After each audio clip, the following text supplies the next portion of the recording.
Hello, in this video I'm going to talk you through sampling techniques. So in terms of sampling, we basically mean that you're selecting a small group of people from a larger group, which we call the population. And psychologists do this because it's not possible to study absolutely everybody, because people are being born and die every second.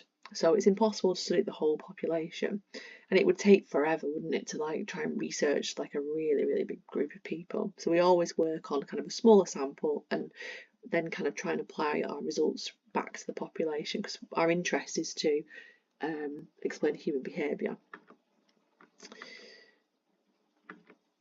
Now, what we've got to make sure as psychologists is that the group of people that we're studying, and a good sample is about 100, 150, 200, we've got to make sure that that sample of people is like the population, and the word in psychology for that is representative. So is our sample like the population? Is it representative of the population? And if it is, what we can do is any results that we get from our sample, we can generalise, which means to apply to our population. So how our samples behave, we can say that our population, everybody else, would behave like that too.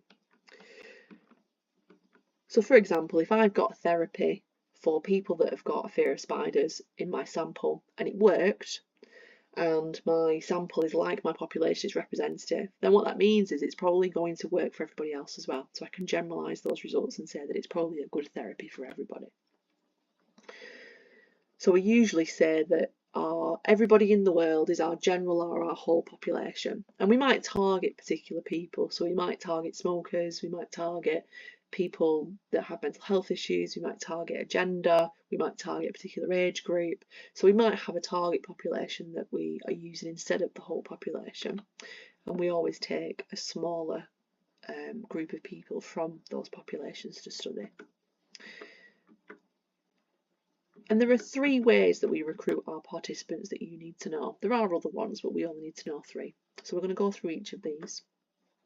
So volunteer sampling is sometimes called self-selected, and we need to know that because sometimes on the exam they use different terms for it. I think what I've seen recently is that they use self-selected, so don't get confused by that, it's the same as volunteer. And this basically means that participants will volunteer to take part in your study, and they get in touch with the researcher, and this is usually after they've seen an advert, either on a flyer, poster, it might be on the radio, it might be on the internet, it could be in the newspaper.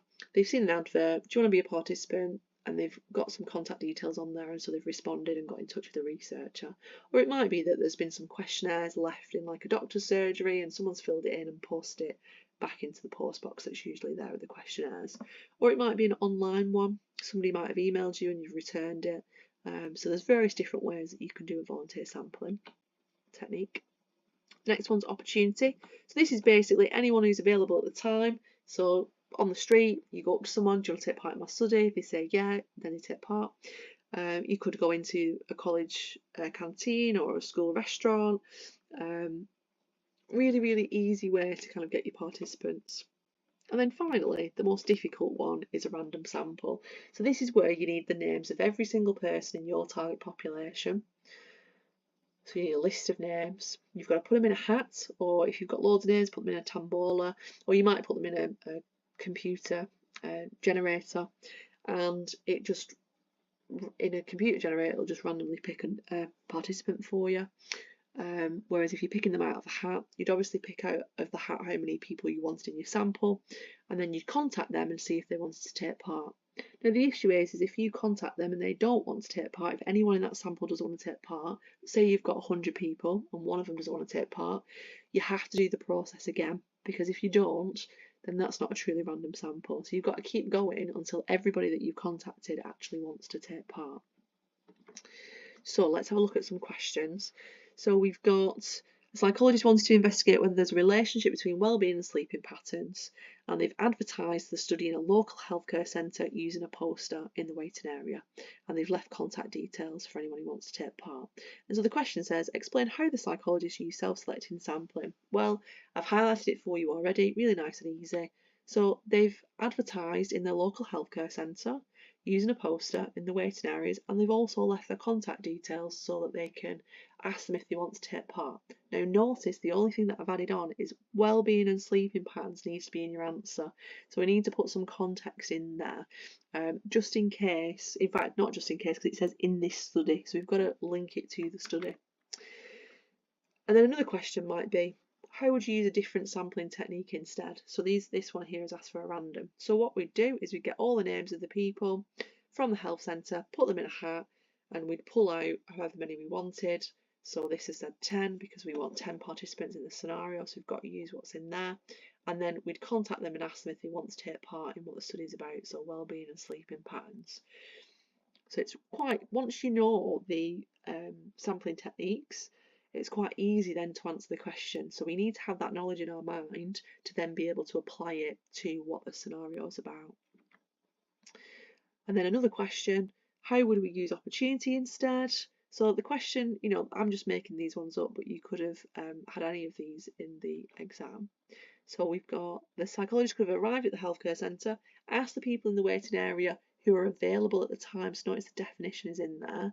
And also we've said people in the waiting area, so we've got context.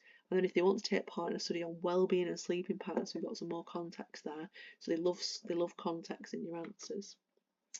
And then in terms of strengths and weaknesses, because we need to know the evaluation of each of these, and I'll show you some questions in a minute as well.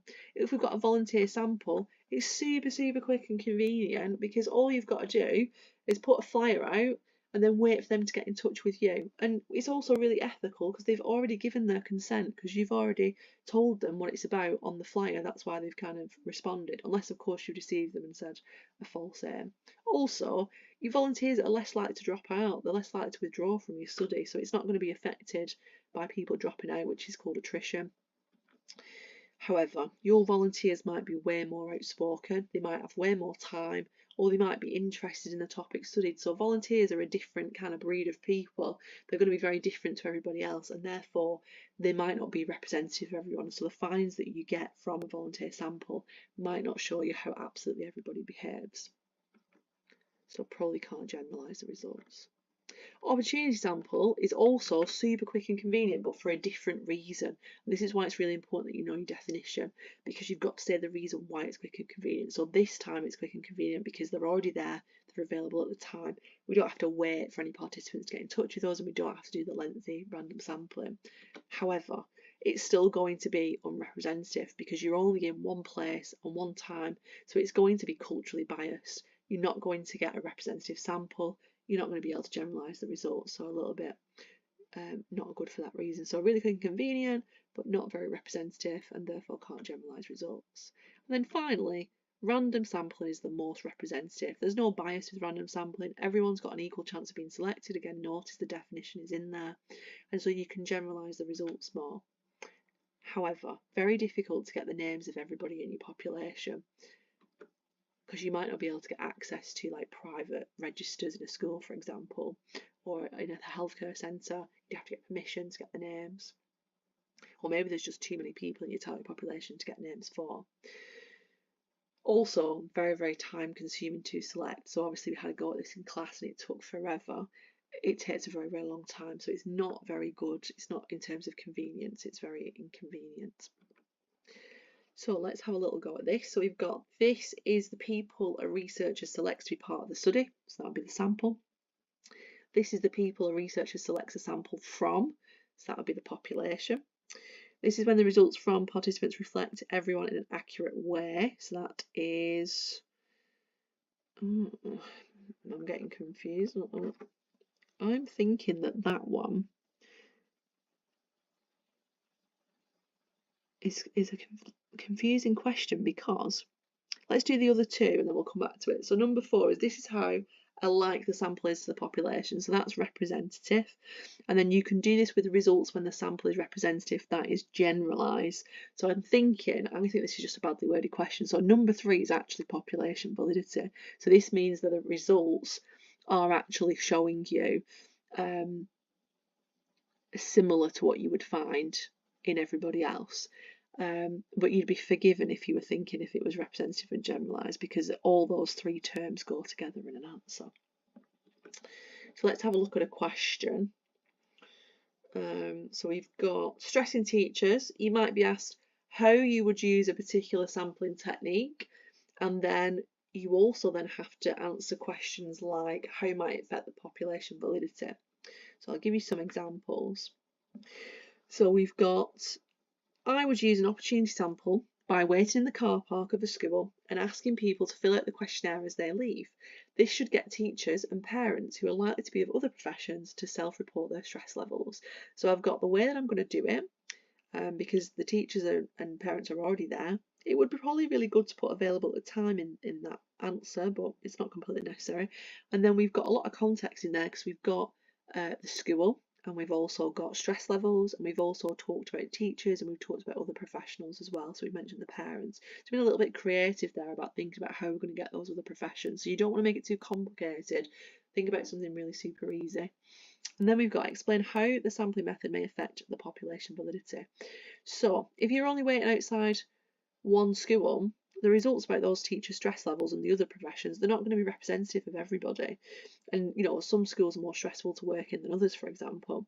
So, and also if it's a high school compared to a primary school, that's very, very different. And so your results are probably going to lack population validity for this. So you're basically trying to comment on how the results that you found from what you've suggested in your sampling technique might not actually tell you about all teachers' stress levels, or whether that's more or less stressful than other professions. And then we might get some questions where we've got those terms in about representativeness and generalisability. So they like to just pop those terms in, which is why we were doing a little bit of a recap of the terms before we looked at these questions. So again, it's the wellbeing and sleeping patterns one at the local healthcare centre. So let's have a look at how we do the answers differently for both of these terms, because remember, representativeness means that the sample's like the population, and generalisability is what you do with the findings afterwards. So can you apply them to explain how everybody would respond? So to be representative, a sample should be typical of a wider population, and a sample of 10 participants in the source are all from one health centre. Oh, that one's a little bit of a weird answer. So that is from a mark scheme, but it's a bit odd, that one. I think the one at the bottom is probably better. So let's read the bottom one first. So it says the sample in the study only has 10 participants. This is so small it is unlikely to represent everyone from the wider population. So because you've put 10, you've already got your context. It probably would be good to mention a little bit more, but the examiner will just let you have 10 because it's in the scenario. And we're mentioning there that it is unrepresentative because it is so small. Whereas the top one is kind of a little bit like, it's not specific enough, is it really? It would be better if they'd said, and therefore it's unrepresentative, but yeah, the bottom one's better. I'd probably go with that one. And then this one for generalisability. So as the samples from one local healthcare centre, it's not representative. So we've mentioned that one before. But then we need to go further to get the generalisability marks. So notice on this one, we can just talk about representativeness. But for this one, we've got to kind of talk about both. So it means you cannot generalise the findings about wellbeing and sleeping patterns to explain everyone's behaviour. So you're essentially just saying what the term means, but putting it into context of the answer. So let's have a see if there's any other questions. So let's see, we've got another one here. So this one was the one about the movie that we actually answered a quantitative or qualitative. I think it was a quantitative question that we asked about this one. So they're either watching a movie alone or with friends, or whether that will have an impact on happiness. So it says a weakness of using a self-selected method in the study. Well, if you've got a self-selected one, it might not be representative because you're going to get a certain type of person to volunteer. So maybe someone who really enjoys movies. So we've got a great contextual example there. So rather than just saying, someone that would like the study, we're putting it into context and saying they might really like movies. That would be a good way of saying it. So notice you don't have to write very much, but we've got the definitions in there. Sorry, not the definitions, we've got the evaluation of it in there. So we've got, you're only going to get a certain type of person, it's unrepresentative, but then we've also got the kind of link to the study. Let's see if there's any more. It's just giving me loads of collecting an opportunity sample. Let's see how that one's about your own source. Okay, this one, again about the technology on the males and females that we've discussed before. How could they have used a self-selected sampling for this study instead? So they used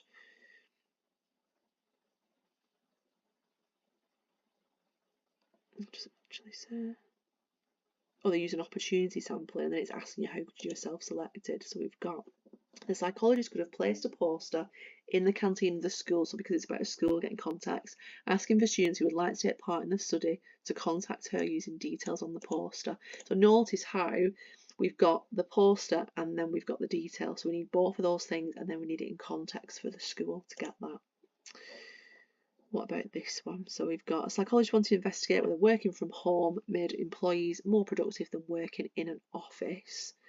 And we've got they used an opportunity sampling, explain why they did not use a random sample instead. So we've got basically a disadvantage of a random sample. So it's quick and convenient to carry out an opportunity, so you go with the strength of that, as it's people who are available at the time.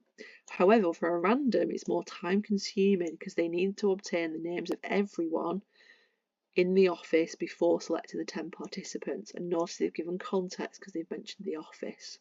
Or another example, a random sample takes longer to achieve, more time consuming, because they need to obtain the names of everyone in the office. It's pretty similar.